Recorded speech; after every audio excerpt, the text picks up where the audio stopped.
Tucson Iron and Metal MK82. On September 23, 2015, 46-year-old Daniel Wright was cutting scrap with an acetylene torch at the Tucson Iron and Metal Yard on East 36th Street in Tucson, Arizona. The piece in front of him was a cylindrical steel tube about 5 feet long, and it had sat in the yard for roughly a month before that morning.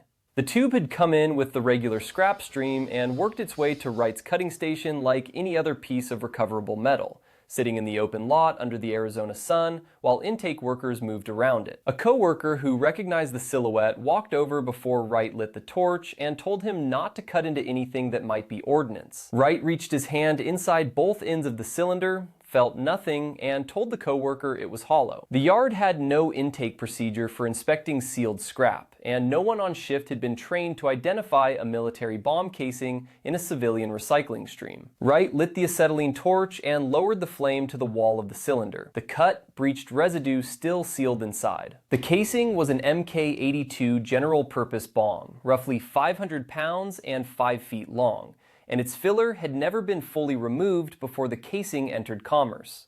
The detonation came at 12:15 in the afternoon. The blast killed him instantly. No one else was hurt.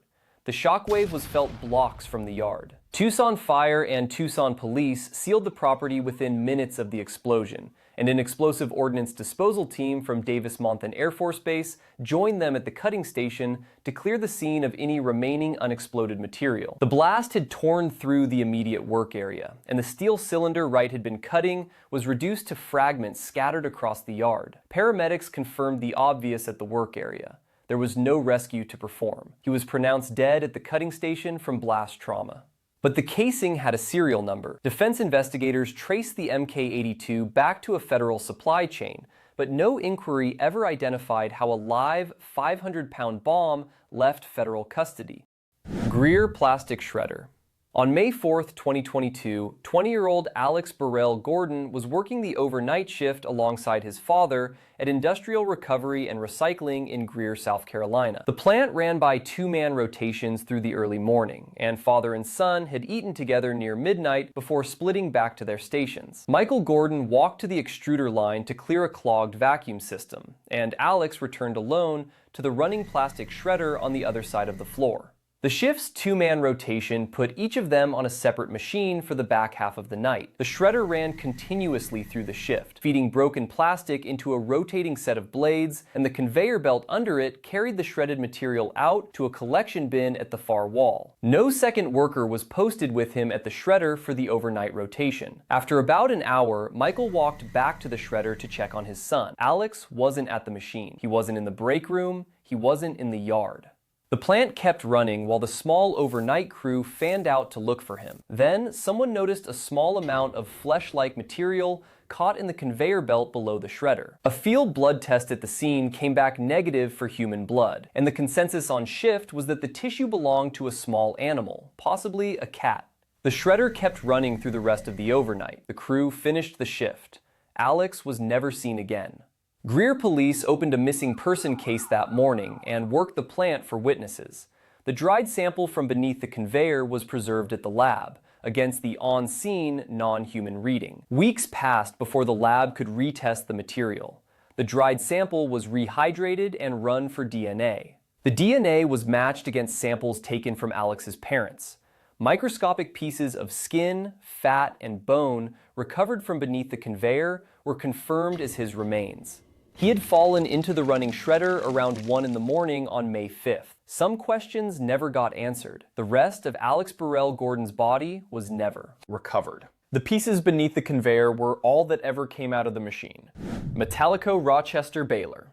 On June 4, 2011, 35-year-old Julio Vicente was operating a hydraulic baler at the Metalico Rochester scrap metal yard on Mount Read Boulevard in Rochester, New York. The baler compressed loose scrap into rectangular bundles using a pusher block that ran along a return cavity, cycling forward to crush the load and back to receive the next charge. Material jams were a routine part of the line, and clearing them required reaching into the cavity between strokes of the ram. The machine's power source was not locked out at the disconnect that day.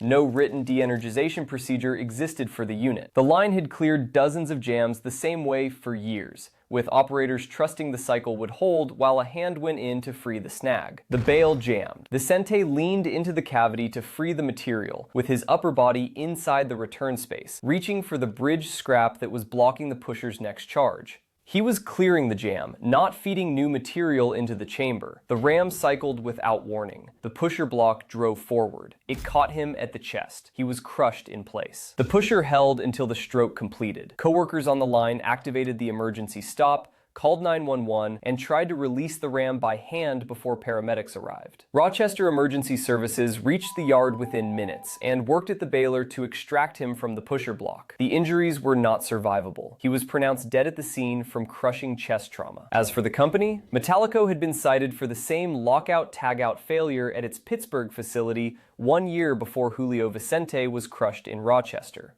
The Rochester baler returned to the same production line. Edgeboro Road compactor. On December 12, 2016, 22-year-old Alvaro Esteban of Freehold was clearing the cardboard jam from a hydraulic compactor at the Universal Processing Salvage Yard on Edgeboro Road in East Brunswick, New Jersey. The compactor compressed mixed cardboard and scrap into transport-ready bales, and the feed area required workers to climb partway into the chamber to dislodge stuck material near the ram. The yard ran the compactor on a continuous shift, with the same crew clearing jams the same way every day. Esteban hauled himself into the feed area to reach the snag and put his upper body inside the chamber to work the stuck cardboard free with both hands. He was reaching deep enough that his shoulders had crossed the line of the ram's forward travel. The compactor's power source was not locked out at the disconnect, and the controls at the operator station were not tagged. No one on shift had been trained on a written entry procedure for the machine. The compactor started. The ram drove forward. Esteban was caught between the moving ram and the chamber wall. He was crushed at 10:30 in the morning. The compactor finished its cycle before anyone reached the controls. Coworkers on the floor shut off the line and called 911 immediately after the ram returned, and the yard manager radioed inside to bring everyone off the production floor. East Brunswick police arrived within minutes, and paramedics worked at the compactor to free him from the chamber. They could not reach him in time to start care. The chamber had held him through the full forward stroke. The injuries to his chest and abdomen were not survivable. He was pronounced dead at the scene. His was not the first. Dozens of compactor and baler crush fatalities had been logged in scrap and recycling yards nationwide across the previous decade. Almost every one tied back to the same procedural failure. American Iron and Metal Trailer. On November 24, 2021, truck driver Bruce Lagasse of Deschen Drilling was delivering a trailer load of scrap to the American Iron and Metal Yard on the west side of St. John, New Brunswick in Canada. AIM crane operator Justin Richards, 8 months into the job with about 10 years of heavy equipment experience, was unloading the trailer with a magnet-equipped crane that swung over the open bed and lifted scrap from the load in cycle after cycle. There was no standardized written procedure at the site for where drivers should stand during unloading, and the yard had never told Lagasse to leave the cab. Surveillance video on the property recorded him climbing into the door on the cab side of the trailer at around 9 in the morning, while the unloading was still in progress. With the trailer nearly empty, he picked up a ball of chain link fencing that drivers used to sweep out leftover debris from the trailer bed. The bundle weighed several hundred pounds. The magnet crane continued working overhead through the next cycle, lifting another load of mixed scrap up from the trailer bed and clearing it for pickup. The crane swung, the load came down, Lagasse was inside. Coworkers on the yard found him in the trailer after the next cycle had finished, climbed up to him, and radioed for help across the yard. Paramedics arrived on the yard within minutes and began care at the trailer. He was transported to St. John Regional Hospital. He was pronounced dead at 10:07 a.m. from crushing trauma, roughly 1 hour after the surveillance video had recorded him entering the trailer at the start of the unload. But the surveillance video told a different story. AIM had no rule requiring drivers to leave the cab during unloading. Lagasse had climbed back into the trailer because the company had never told him not to.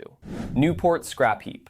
On April 28, 2008, 50-year-old truck driver Adrian Turner of Wolverhampton was delivering a load of scrap to the Sims Group recycling yard in Newport, South Wales. Sims operatives directed Turner to back his trailer into the metal shredder area of the yard, where a 20-foot heap of crushed cars and compressed bales rose above the access lane. He had not received any site safety induction from Sims that morning, and the heap had been actively loaded next to the lane where his trailer now sat. The pile was built from finished bales stacked on top of unshredded car bodies, with the topmost bales perched near the upper edge of the heap. The Sims crew was still feeding the heap on the active side, while Turner positioned his trailer to drop his load on the same lane. Turner climbed out of his cab and walked to the rear of the trailer to open the back doors. A 1.5-ton metal bale near the top of the heap shifted in its stack as the load below it settled. It rolled 20 feet down. It struck him directly. He went down hard. The impact carried him to the ground at the foot of the heap, in front of his own trailer. Sims operatives at the scene called emergency services, and paramedics arrived within minutes of the collapse and reached him at the base of the pile. The crew on the active side of the heap stopped feeding loads while the response unfolded. The crushing injuries were not survivable. He was pronounced dead at the scene at the foot of the heap, the bale resting on the ground where it had stopped. Across town in Wolverhampton, Adrian Turner's wife was waiting for him to come home with his usual end-of-route phone call. The bale that rolled down the Sims heap weighed about the same as the car parked in their drive. Walden scrap recycling. On October 15, 2025, 50-year-old Richard Bowen of Middletown was working a morning shift at ASAP Scrap Recycling on Route 208 in Walden, New York.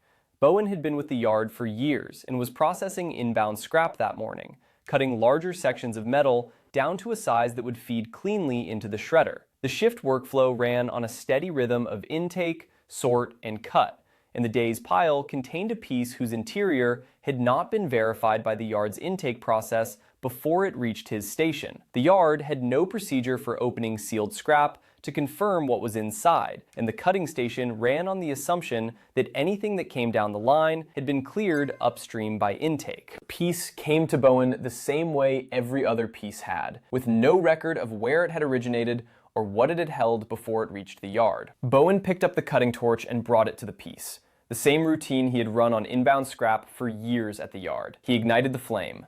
He began to cut. The cut breached a sealed pocket of residual fuel vapor inside the casing. The piece detonated at 10:30 in the morning. The blast tore through the cutting station and threw debris across the yard. Bowen was killed at the work area. The blast was loud enough that the call came in to local dispatch from beyond the yard's property line within seconds. Coworkers on shift radioed emergency services as soon as the ringing in their ears stopped. Walden Fire arrived within minutes and reached him at the cutting station. The Orange County Sheriff's Office and the New York State Police backed the town of Montgomery police lead at the scene, with the property cordoned off through the rest of the morning. No other workers were hurt. He was pronounced dead at the cutting station from blast trauma. The town of Montgomery police took the lead role at the yard and confirmed the count of injured at 1. As for the yard, ASAP Scrap Recycling stayed open for inbound deliveries through the rest of the week. No one ever identified what had been sealed inside the piece Richard Bowen cut into that morning. If you want more stories like this, subscribe, and let me know what to cover next in the comments.